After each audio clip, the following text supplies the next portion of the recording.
Hi friends, எல்லோருக்கும் வணக்கம். இன்றைக்கி 7 மணிக்கே வேலைக்கு போயிட்டேங்க. அது என்ன வேலைன்னா, இன்றைக்கி பாத்தி போடுறதுக்கு தாங்க போயிருந்தோம்.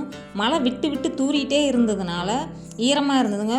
பாரு போடுறதுக்கு ரொம்ப கஷ்டமாக போயிடுச்சு.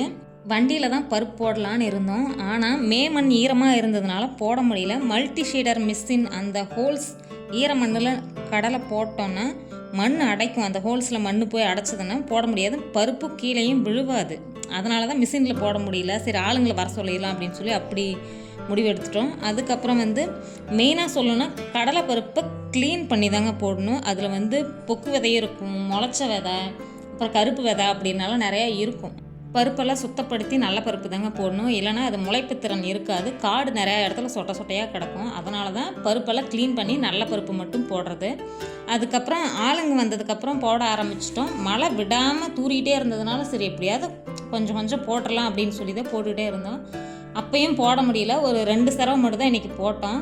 மழை நின்று வெயில் அடித்து மண் உணர்ந்தால் மட்டும்தாங்க போட முடியும். மீதி அப்புறம் நாளைக்கு இல்லைனா 2 நாள் கழித்து போடலாம் அப்படின்னு சொல்லி அப்படியே விட்டுட்டேங்க. ஓகே ஃப்ரெண்ட்ஸ், இந்த வீடியோ பிடிச்சிருந்தா லைக் பண்ணுங்கள், ஷேர் பண்ணுங்கள், கமெண்ட் பண்ணுங்கள். மறக்காமல் தொலாக்குமார் சேனலை சப்ஸ்கிரைப் பண்ணுங்கள். மீண்டும் அடுத்த வீடியோவில் பார்க்கலாம்.